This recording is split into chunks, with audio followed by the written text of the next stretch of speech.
The blasting of the shofar. Have you heard it? The Jewish people are called to assemble at sundown on September 18th this year to celebrate the new year, 5781, to celebrate Rosh Hashanah. Shana Tova, may you have a good year. Rosh Hashanah means head of the year. In the Torah, in Leviticus 23, this feast is called the Feast of Trumpets. And the trumpet is blown at Rosh Hashanah to call the people to repent, to awaken from sin. It is believed that at Rosh Hashanah, all Israel appears before the King of Kings in anticipation of personal judgment. It is believed that God judges the world on Rosh Hashanah. Rosh Hashanah is both a time of rejoicing and of serious introspection, a time to celebrate the completion of another year while also taking stock of one's life. Rosh Hashanah is a time to reflect on how to come before God, who is King, for the purpose of appealing to God's mercy. How is sweetness displayed in this feast? What are the traditions that come along with Rosh Hashanah? Let's welcome Carrie and Anna Marie as they display the sweetness of this holiday in a wonderful recipe you'll want to try.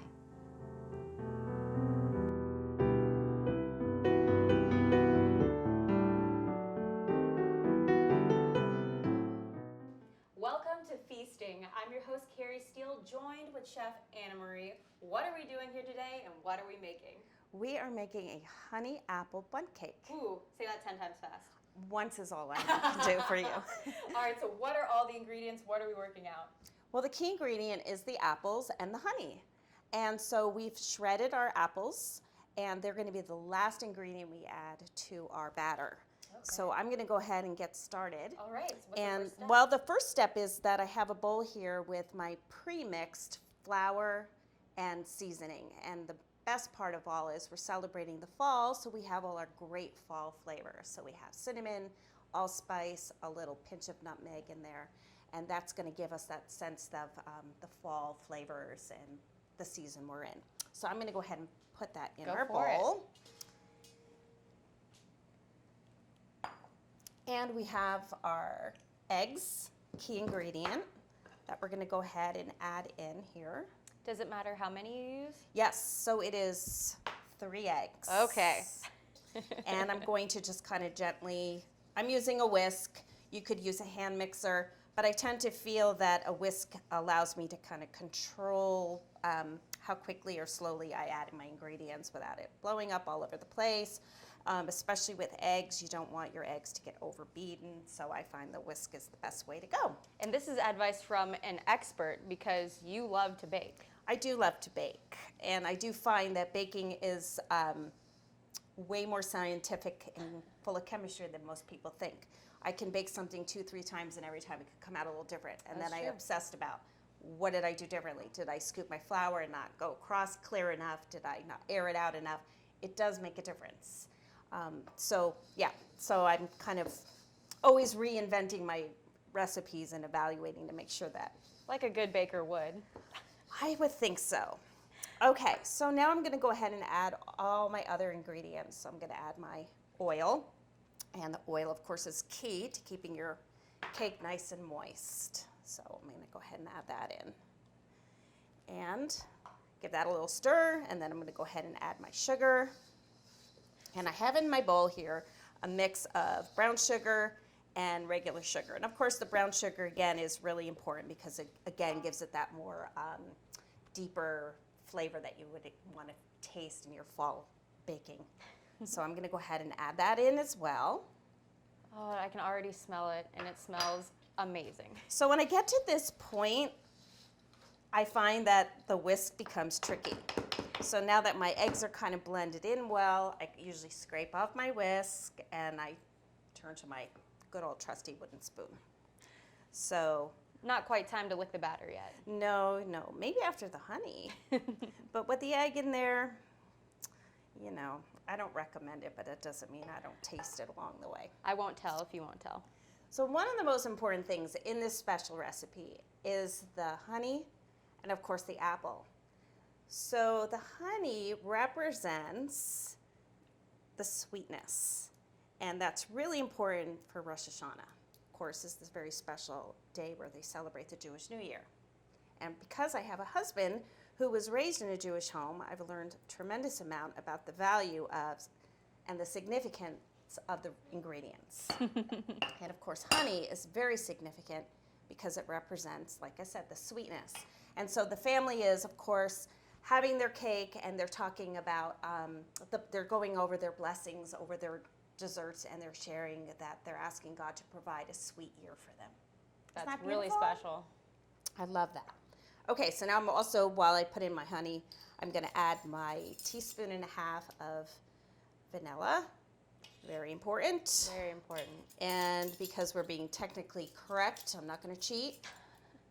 Sometimes I just put half on a full teaspoon, but we're not A going to little do bit of that this, today. a little pinch of that. Yeah, I don't want this to go badly. So we're going to be very, very careful with our measurements. So there's my vanilla, and I'm going to go ahead now and add all this in, scrape down real good, and now I'm going to take my wooden spoon before I add my special apples, make sure it's blended really, really well. You know, this doesn't take a lot of effort, and it doesn't take much time either to do. No, and again, you could take out your hand mixer, but it's another thing to clean. And I feel like with my trusty good wooden spoon, we're good to go. So after I can tell that there's no more flour being shown, it's all smooth in there, then I'm gonna add my very last, very important ingredient, apples. So, why do you think we put apples in this cake? Because that's what it was named after? Remember what I said about my husband, and he shared with me how many Jewish traditions have significance in the ingredient list? Yes. Well, apples is another one of those ingredients that is significantly chosen because apples also represent the fall season when Rosh Hashanah is celebrated, and again, the sweetness of the fruit. There's lots of sweet fruits, but they specifically use apple, again, because, well, you go apple picking in the fall, right? So why not add that to your cake? Absolutely. So as you can see, it's coming along pretty well. Kind of reminds me of carrot cake, but with apples. But it's got a nice consistency to it. If you're looking at it and it looks like it could be close to licking the spoon time, that's where we're at right now. We're pretty much at that point.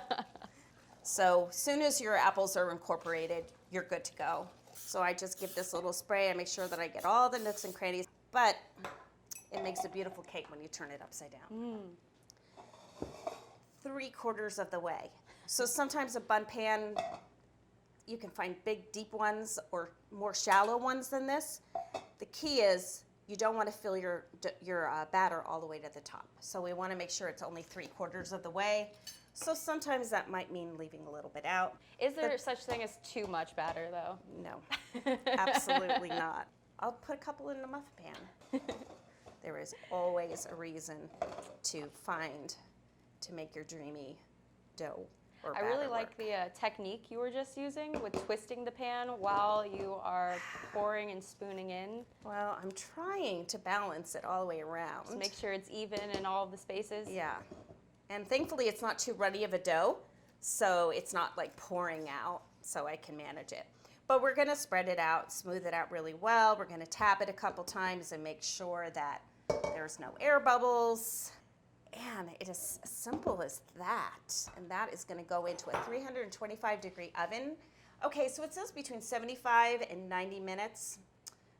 My key is I always set my timer for less. So I probably would set it for like 65 minutes. Take a peek. I might turn and rotate it in the oven because I find that ovens are not reliable. And the last thing you want to do is put it on for the full 90 and you come in and you have a very crisp cake. Oh, that's not what I want. No, so we're gonna go ahead and set the timer for probably about 65 minutes, take a peek at it, and we'll see where we're at. If I shake it and it's still pretty jiggly in the center and not brown and got that beautiful brown toasted look on top, we'll just judge it maybe another 10 minutes. But then we should be okay. Sounds good to me. Yeah, all right, then I'm gonna put this in the oven. Now, when it is finished, we are gonna flip it over and put it on a cake plate like this. What do you think of that? Beautiful. Oh my goodness. What about that color? The color? It's beautiful. I'm ready to eat now. It already makes you feel like fall, doesn't it? It does. Just looking at that beautiful And color. the smells.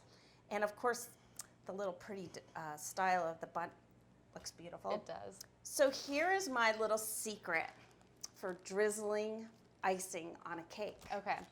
So I put this bag in a glass, and I just put the bag all the way around the glass, and I made my powdered sugar mixture, which is powdered sugar, milk, and vanilla, poured it into the glass with the bag in it, lifted the bag, and sealed it. Okay. So it was really easy to pour it in.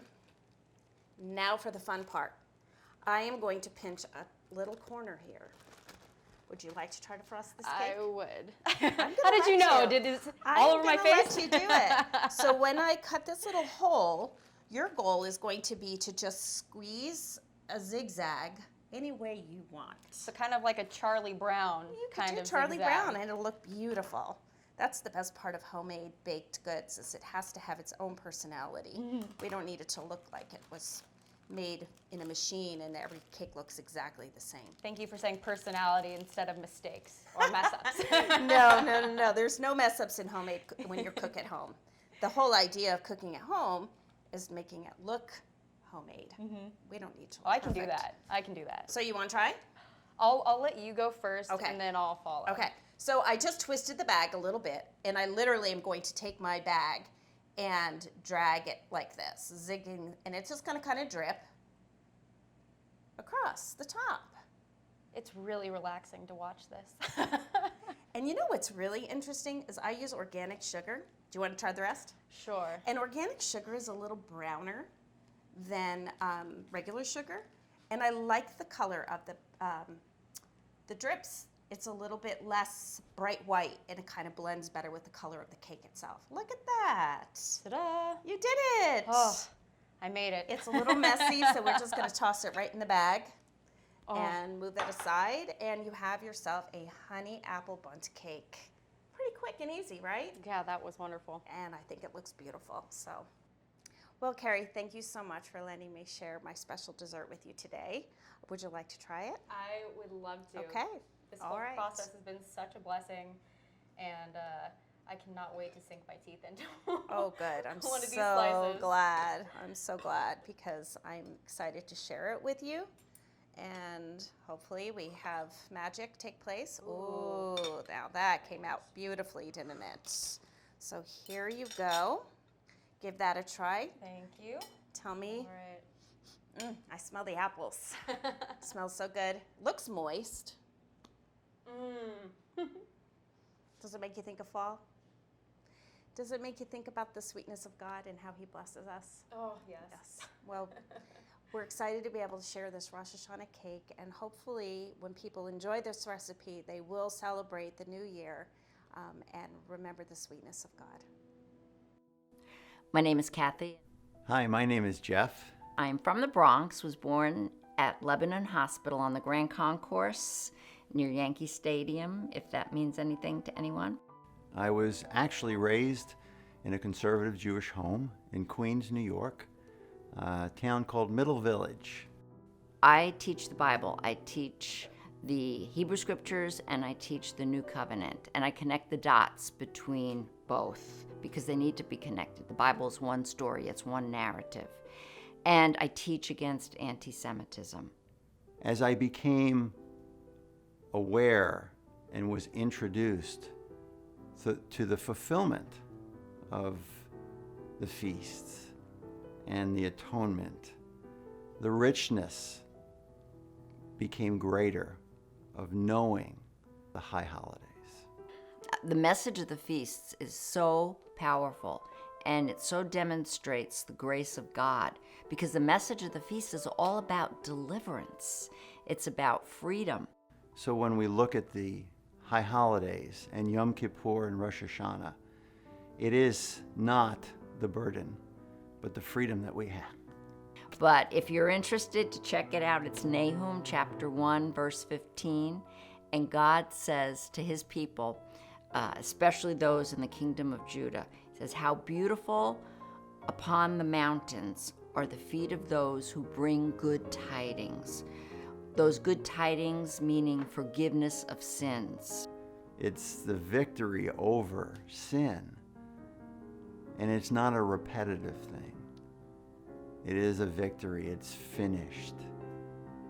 God gave us truth and salvation through Yeshua's death on the cross. You see, God gave the children of Israel this profile of the Messiah so that they would recognize him when he came. So Micah 5:2, he would be born in Bethlehem. Isaiah 35:5-6, he would perform miracles.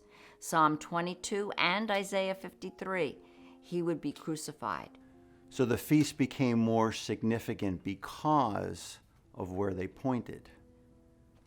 They pointed to the promised Messiah. And then God goes on to say to the kingdom of Judah, the Jewish people, keep the feasts.